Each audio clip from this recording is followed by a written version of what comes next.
Hello, good morning students. How are you? I hope all are fine.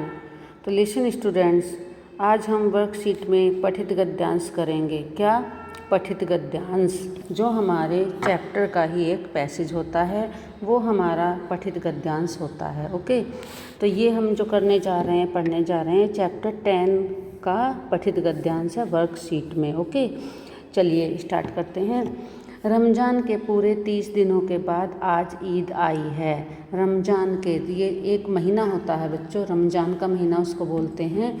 तो ये चाँद जब निकलता है पूर्णिमा होने के एक दिन बाद, दोज का चाँद, उसको ईद का चाँद तो नेक्स्ट मंथ निकलता है, जब उसी को देख करके ईद मनाई जाती है। लेकिन जब रमज़ान का महीना शुरू होता है वो भी चाँद को देख कर ही शुरू होता है। पूर्णिमा के बाद जब चाँद निकलता है उस दिन से रमज़ान रोज़े शुरू हो जाते हैं, रमज़ान का पवित्र महीना स्टार्ट हो जाता है, शुरू हो जाता है। ठीक है, तो ये पूरे कितने दिन चलता है? ये पूरे 30 दिन चलता है। तो रमज़ान के पूरे 30 दिनों के बाद आज ईद आई है। 30 दिन पूरा महीना एक निकल चुका है, आज ईद आई है।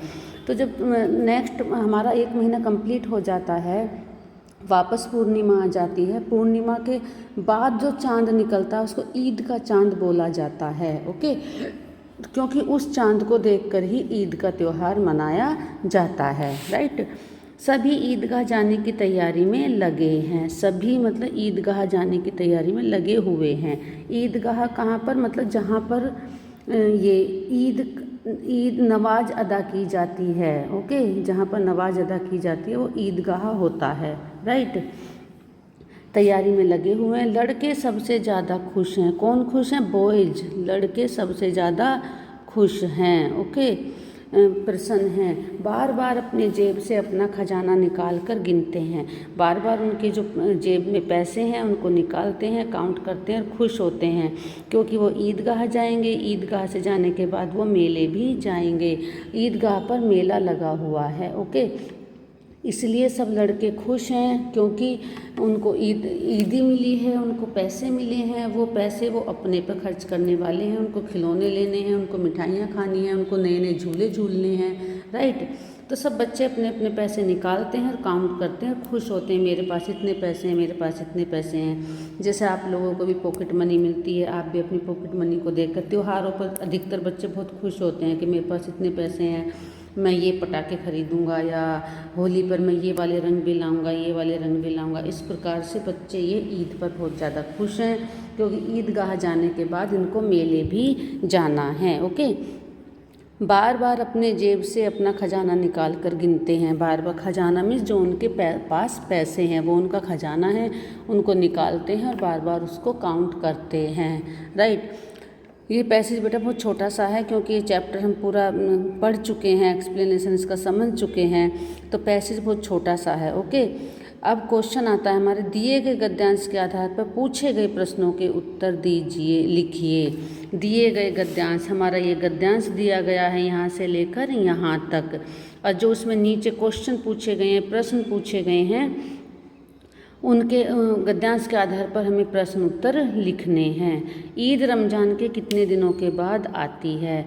तो रमज़ान के पूरे 30 दिनों के बाद आज ईद आई है। तो ईद रमज़ान के 30 दिनों के बाद आती है। ओके, नेक्स्ट है हमारा सभी कहाँ जाने की तैयारी में लगे हुए हैं? तो सभी ईदगाह जाने की तैयारी में लगे हुए हैं। ईदगाह जाने की तैयारी में लगे हुए हैं। क्वेश्चन नंबर 2 हमारा डन हो चुका है। नेक्स्ट है हमारा सबसे ज़्यादा कौन प्रसन्न है? तो सबसे ज़्यादा बॉयज प्रसन्न हैं। ये बॉयज प्रसन्न हैं सबसे ज़्यादा। ठीक है, लड़के सबसे ज़्यादा लड़के प्रसन्न हैं, मीन्स खुश हैं। ओके, लड़के अपना खजाना कहाँ से निकाल कर गिनते हैं? लड़के अपना खजाना अपनी जेब से निकाल कर गिनते हैं। तो ये हमारे 4 क्वेश्चन 4 सेंटेंस में हमारे पूरे हो जाते हैं। हर एक सेंटेंस में हमारे एक क्वेश्चन का आंसर छिपा हुआ है, लिखा हुआ है। लड़के अपना खजाना कहाँ से निकाल कर गिनते हैं? तो लड़के अपना खजाना अपनी जेब से निकाल कर गिनते हैं। फिफ्थ वन है ईद संज्ञा के किस भेद के अंतर्गत आता है। तो बेटा ईद जो है संज्ञा के जातिवाचक संज्ञा के अंतर्गत आता है। ओके, अगर हम ईद का नाम लेकर लिखते, बकरी ईद या एक और ईद होती है मीठी ईद उसको बोलते हैं, अगर हम ऐसे लिखते तो हमारा ये व्यक्तिवाचक जाति में आता, व्यक्तिवाचक संज्ञा हो जाती। लेकिन ये ईद है, ईद दो होती हैं, इसीलिए प्रॉपर नहीं बताया गया है कि कौन सी ईद है, इसीलिए यहाँ पर जातिवाचक संज्ञा आएगा। ओके, तो बच्चों ये हमारा कंप्लीट हो चुका है। नेक्स्ट पैसेज पे हम आएंगे। ओके, चलिए नेक्स्ट पैसेज हमारा क्या है। अमीना अपनी कोठरी में बैठी रो रही थी। अमीना, अमीना कौन थी बेटा? हामिद की दादी थी अमीना। अमीना अपनी कोठरी में बैठी रो रही थी। आज ईद का दिन है और उसके घर में दाना तक नहीं है। आज ईद का दिन है। किसका दिन है? ईद का दिन है, त्यौहार का दिन है और उसके घर में दाना तक नहीं है। मतलब उसके घर में खाने पीने के लिए कुछ भी नहीं है, बेचारी परेशान है, इसलिए वो अंदर चुपचाप बैठी रो रही है। वो हामिद को भी नहीं पता चलने देती कि वो क्यों रो रही है। ठीक है, 3 पैसे हामिद की जेब में और केवल 5 पैसे अमीना के बटुए में हैं। 3 पैसे किसकी जेब में? हामिद की जेब में है और केवल 5 पैसे अमीना की जेब में हैं। टोटल मिला के उनके घर में ही 8 पैसे हैं। राइट, बटुए में है। बटुआ मीन्स पर्स। ओके, बटुआ पर्स को कहते हैं, पर्स बटुए में है। गांव के बच्चों का मेला चला। गांव से बच्चों का मेला चला। गांव में जो बच्चे हैं वो सब मेला चला मीन्स इकट्ठे होकर जा रहे हैं सब। गांव से बच्चों का मेला चला। हामिद के पैरों में हामिद के पैरों में जैसे पर ही लग गए हों। पर ही लग गए मतलब हामिद इतना खुश है, इतना तेज वो जा, पर लगना मतलब जल्दी जल्दी जाना, दौड़ कर जाना, जैसे पर ही लग गए हों। ओके, हामिद इतना खुश है।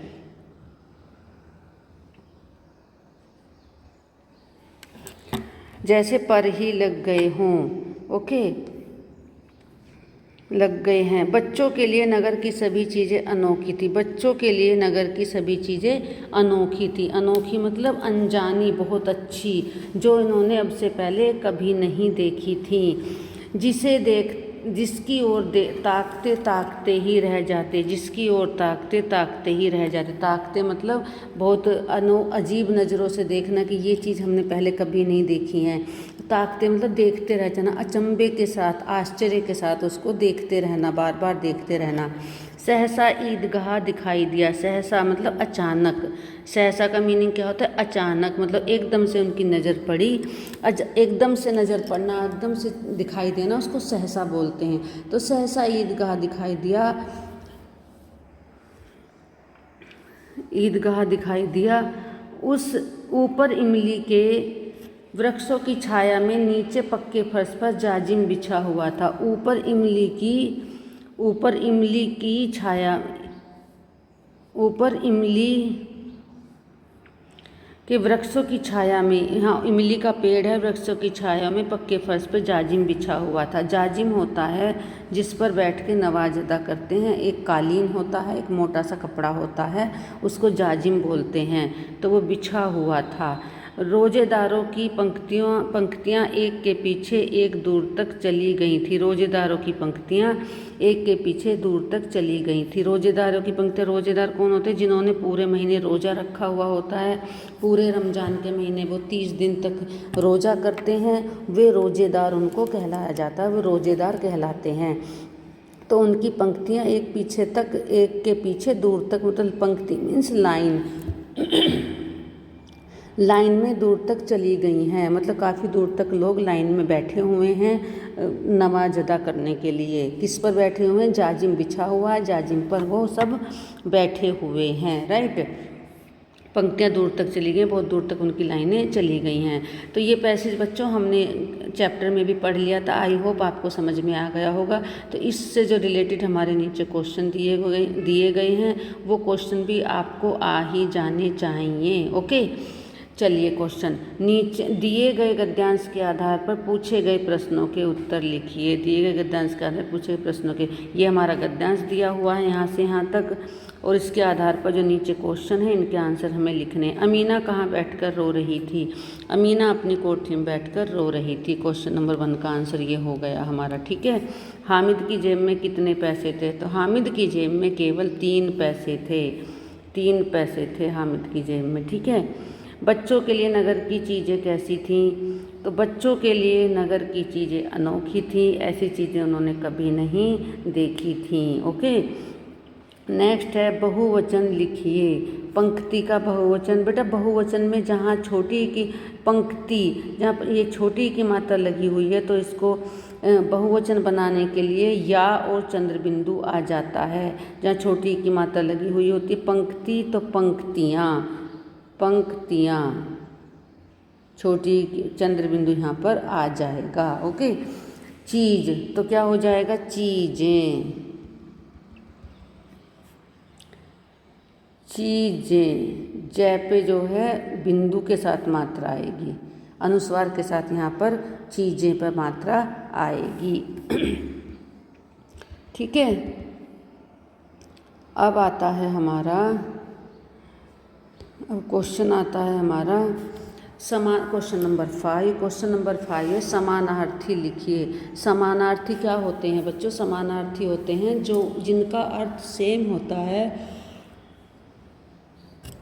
जिनका मीनिंग सेम होता है, जैसे पाँव। और लिसन स्टूडेंट्स, मैंने आपको कई बार बताया, एवरी टाइम मैं आपको बताती हूँ, समझाती हूँ।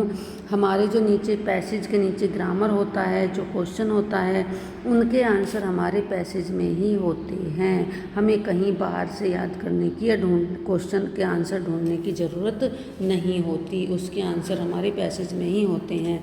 तो अब पैर का हम समानार्थी ढूंढेंगे। कहाँ पर? हामिद के पैरों पर जैसे पंख लग गए, तो पैर मीन्स पाँव मीन्स पैर। ओके, यहाँ पैर हमारा समानार्थी आ जाएगा, पैर। अब है ग्राम। ग्राम में फिर हम पैसेज रीड करेंगे। गांव से बच्चों का मेला, ग्राम तो मतलब गांव, तो यहाँ आ जाएगा आपका गांव। गांव से बच्चों का मेला जा रहा था, मतलब बहुत सारे बच्चे इकट्ठे होकर मेले जा रहे थे। अब आते हैं बेटा IBL क्वेश्चन, है ना। IBL क्वेश्चन क्या होते हैं? इंक्वायरी बेस्ड लर्निंग, ठीक है। क्या होते हैं? Inquiry based learning. आपकी मेंटलिटी कैसी है, आप क्या सोचते हैं, या चैप्टर को पढ़कर आपके विचारों में क्या आया है, क्या आपने सीखा है, उसके अकॉर्डिंग आपके विचार कैसे हैं, ठीक है। आपने हामिद का चैप्टर पढ़ा बेटा, हामिद ने मेले में कुछ नहीं खरीदा, मिठाइयाँ नहीं खाई, झूले नहीं झूले और खिलौने भी नहीं खरीदे। हामिद ने क्या खरीदा? अपनी दादी के लिए चिमटा खरीदा था।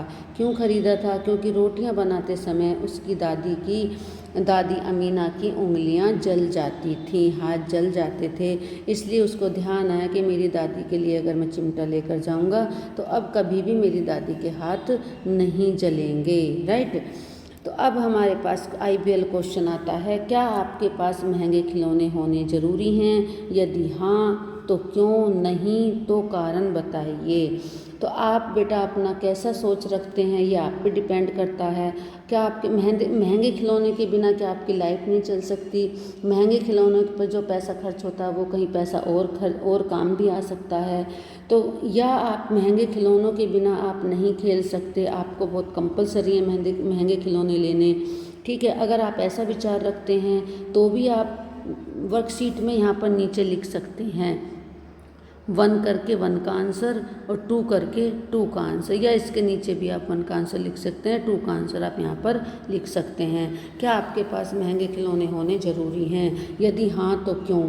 अगर आप ऐसी सोच रखते हैं कि हाँ हमारे पास महंगे खिलौने रहने आवश्यक हैं, तो उसका कारण भी आपको बताना होगा। जो बच्चे ये सोच रखते हैं कि नहीं महंगे खिलौने रखना बहुत ज़रूरी नहीं है, तो बेटा उसका भी कारण आपको बताना होगा क्यों ज़रूरी नहीं है, ठीक है। कोई प्रेशर वाला क्वेश्चन नहीं, जैसा आपके मन में आए, जैसा आप सोचते हैं, चैप्टर को रीड करके आपको जो सोचा है आपने या पहले से जो आप सोचते हैं वो आप अपना सोच इसमें लिखेंगे। यदि आप हामिद की जगह होते तो क्या करते? आप अपने को, खुद को हामिद की जगह गैस करो कि आप हामिद हैं, आपके माता पिता बाहर गए हुए हैं, दादी के साथ आप अकेले रहते हैं और आप अपने मित्रों के साथ मेले गए हैं, और हामिद वाली सिचुएशन अगर आपको क्रिएट करनी पड़े तो उस सिचुएशन में आप क्या करोगे? ओके, तो ये हमारे लर्निंग बेस्ड क्वेश्चन है बेटा, इनके भी आंसर आपको लिखने होंगे। ओके, तो आई होप सब आपको समझ में आ गया होगा। लर्निंग IBL क्वेश्चन आपकी सोच पर, आपके विचारों पर डिपेंड करता है, या क्वेश्चन चैप्टर को पढ़कर आपने क्या सीखा इस चीज़ पर डिपेंड करता है।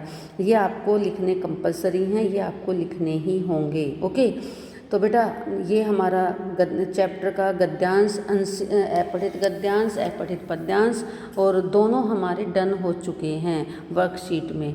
ओके, आज हम इतना ही वर्कशीट में वीडियो में रखेंगे। नेक्स्ट वीडियो मैं नेक्स्ट एक्सरसाइज के साथ आपको एक्सप्लेन करूँगी।